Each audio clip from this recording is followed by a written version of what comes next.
সভাপতি জনাব বেলাল ভাই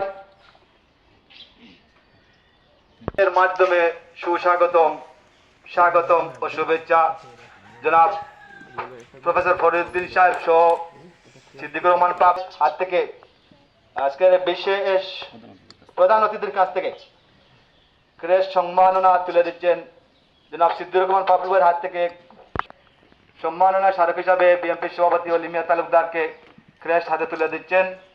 ফাউন্ডেশন কর্তৃক আয়োজিত আজকের এই মহতী অনুষ্ঠানের সম্মানিত প্রধান অতিথি সিলেট জেলা বিএনপির জয়েন্ট সেক্রেটারি জনাব আমার প্রিয় বড় ভাই সিদ্দিকুর রহমান পাপলু এবং বিশেষ অতিথি কানাইঘাট সরকারি ডিগ্রি কলেজের রাষ্ট্রবিজ্ঞান বিভাগের প্রফেসর জনাব ফরিদুদ্দিন আহমেদ, আরেকজন প্রধান বক্তা বাংলাদেশ জাতীয়তাবাদী দল সিলেট জেলা বিএনপির মৎস্য বিষয় সম্পাদক আমাদের এলাকার কৃতি সন্তান জনাব জালাল খান।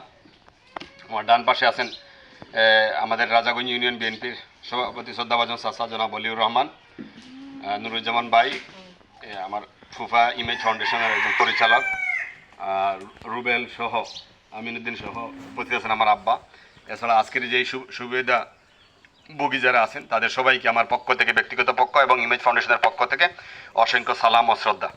আর বিশেষ করে প্রধান অতিথিকে এত ব্যস্ততার সময়ও এখানে আসলে এটা কোনো বড় অনুষ্ঠান না, আমি হয়তো ওনাকে দাওয়াত দিতাম যে আমার বাসায় এসে একবেলা ডাল ভাত খাবেন, তো ওই হিসাবে যে ওনাকে নিয়ে আসছি হিসাবে যে উনি যখন আসবেন আর আমিও যখন ঢাকা থেকে আসবো, যদি সাধারণ মানুষের মতো এই ধরনের সুবিধাবঞ্চিত মানুষের জন্য যদি কিছু একটা করতে পারি, ওইটাই এর বিনিময়ে যদি আল্লাহ তাআলা আমাদেরকে কোনো কিছু দেন তাহলে এইটাই আসলে মেইন উদ্দেশ্য। যদি আপনারা না আসতেন হয়তো বাইকে দাওয়াত দিলে হয়তো আসতেন, তো সেই সুবাদে আর কি যে লোকজন এত গ্যাদারিং না করে জাস্ট আপনারা আসবেন আর যারা সেবা নেবেন। আর আপনারা যদি মানুষ আসলে দেখানোর উদ্দেশ্য হইতো, এখানে ঢাকায় বিশাল বড় প্রোগ্রাম করে যে কোনো উপদেষ্টাকে আমি নিয়ে আসতে পারতাম, যে কোনো সচিবকে নিয়ে আসতে পারতাম, বিশাল বড় প্রোগ্রাম হতো, সেটা মিডিয়া খাবারে যেত আন্তর্জাতিকভাবে, এবং এমন কোনো চ্যানেল নাই, সব চ্যানেল দেখানো হতো, কিন্তু সেটা না করে আমি আমার নাড়ির টানে আমি চাই অন্ততপক্ষে আমার এলাকার একজন সুবিধাবঞ্চিত মানুষ যদি আমাদের এই ফাউন্ডেশনের মাধ্যমে আমার হাত ধরে যদি একজন মানুষ উপকার পায়, তখনই আমার জীবনকে সার্থক মনে করি। তো এর জন্যই আসলে যত কষ্ট এবং শত ব্যস্ততা রেখেও আমার ব্যক্তিগত এবং ব্যবসায়িক কার্যক্রম বাদ দিয়েও আমি এলাকার মানুষের কারণে দীর্ঘদিন থেকে ইমেজ ফাউন্ডেশন মানুষের কল্যাণে কাজ করে যাচ্ছে। আপনারা জানেন গত বছর আমরা আলহামদুলিল্লাহ এবং এই কানাইঘাট থানার প্রতিটা ইউনিয়ন এবং পৌরসভা মিলে আমরা প্রতিটা ইউনিয়ন এবং পৌরসভায় আমরা সাধারণ মানুষের শীতবস্ত্র বিতরণ করেছি এবং করোনার সময় বিভিন্ন বঞ্চিত মানুষের জন্য কল্যাণে কাজ করেছি। তারপরে আপনার গত প্রতি রমজানেই আমরা ইমেজ ফাউন্ডেশনের পক্ষ থেকে সুবিধাবঞ্চিত মানুষের জন্য কাজ করি। এছাড়া যখনই যে দুর্যোগ, বিশেষ করে শুধু আমরা বাংলাদেশও নয়, তুরস্কতে যখন ভূমিকম্প হয়েছিল তখন তুরস্ক দূতাবাসের মাধ্যমে তুরস্কের মানুষের জন্য আমরা এই ইমেজ ফাউন্ডেশনের পক্ষ থেকে আমরা ত্রাণ বিতরণ তুরস্কতে দিয়েছি। এছাড়া গত বন্যা হয়েছিল না নোয়াখালী ফেনীতে, ওইখানে আমরা ইমেজ ফাউন্ডেশনের পক্ষ থেকে শুধু এইটুকু না, আমরা রংপুরে দিয়েছি। তারপরে বিশেষ করে এর আগে আমরা সারা বাংলাদেশে বিভিন্ন জায়গায়, বিশেষ মৌলভীবাজারে দিয়েছি।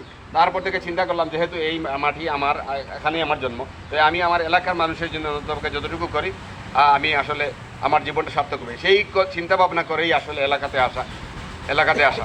আর আমি আসলে আজকে বিশেষ করে যে অতিথিরা আছেন, আসলে আপনাদেরকে ধন্যবাদ দিয়ে আসলে আপনাকে মূল্যায়িত করা যাবে না। আপনাদের বিশেষ সময় এবং সব কিছু নষ্ট করে যে আমাদের বাড়িতে আসছেন, এর জন্য আপনাদের প্রতি আমি গভীর কৃতজ্ঞতা প্রকাশ করছি।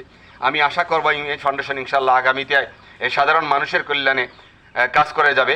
আপনাদের দোয়া ও ভালোবাসা। আসলে আমি এই ইমেজ ফাউন্ডেশন এই যে হুইল চেয়ার বিতরণ করে, এটা আসলে আমার এক ফ্রেন্ডের বাচ্চা, ওর বাসায় আমি গেছিলাম, যাওয়ার পরে দেখি আসলে একদম প্রতিবন্ধী মানুষ, ওটা ফ্যামিলি সবাই মানুষ, আসলে ওদের মিজাজ কি লেভেলের থাকে, তো সেখান থেকে যে বাচ্চাদের জন্য তারা এত কষ্ট করে, ওইটা থেকে আমি প্রায় 10-12 বছর থেকে আর কি ওদের দেখে আমি আসলে ওরা যে কি কষ্ট করে সেটা আমার হয়তো ফ্যামিলিতে নাই, কিন্তু তাদের যে কষ্টটা আমি মাঝে মাঝে অনুভূত করি। তারপর আরেক জায়গায় আমি বেড়াতে গেছিলাম মৌলভীবাজার, আমাদের সিলেট জেলা মানবজমিন পত্রিকার ডিপ্লোম্যাটিক করেসপন্ডেন্ট আমার বন্ধু মিজানুর রহমান, তার এলাকায়। তো সেখানে উনার মতো একটা ছেলে, উনার বয়স হবে এরকম, উনার বাবা যেখানে যায় উনার বাবা কাঁধে নিয়ে যায়, বাজারে যাক অথবা যে কোনো জায়গায় যাক। তো ওনাকে আমার দেখে খুব কষ্ট লাগলো যে একটা যদি হুইল চেয়ারে তো অন্তত ওনার পিতা ধাক্কা দিয়ে যেতে পারতো। তারপর থেকে ওইখান থেকে আমি আমার বন্ধুরে বললাম যে ওই ছেলের জন্য আমরা কিছু করতে চাই। ওই বললো কি, আমি বললাম কি দরকার, বললো একটা হুইল চেয়ার হলে ভালো হয়। তখন থেকেই এটা কি কাজ করা।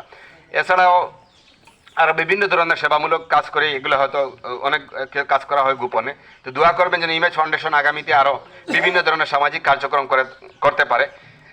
আর আমার এই এখানে আসার জন্য হয়তো অনেক কষ্ট করে আসছেন, এর জন্য সবাইকে আন্তরিক ধন্যবাদ। আর আপনাদেরকে যারা এখানে সুবিধাভোগী আছেন, আপনারা হয়তো অনেকক্ষণ ধরে বসে আছেন, এর জন্য আপনাদের কাছে যদি কোনো কষ্ট হয়ে থাকে আল্লাহর ওয়াস্তে মাফ করে দিবেন, আর আমাদের জন্য বিশেষ দোয়া করবেন। আর আমি আবারও অনুষ্ঠানের আগত অতিথি সবাইকে ধন্যবাদ জানাচ্ছি। আর বিশেষ করে যারা আমাদের প্রিন্ট এবং ইলেকট্রনিক মিডিয়ার যে ভাইয়েরা যারা দূর থেকে কানাইঘাটের খারাপ রাস্তা দিয়ে বুরহানুদ্দিন রোড দিয়ে আমাদের এখানে আসছেন, তাদের সবাইকে আন্তরিক অভিবাদন জানাচ্ছি।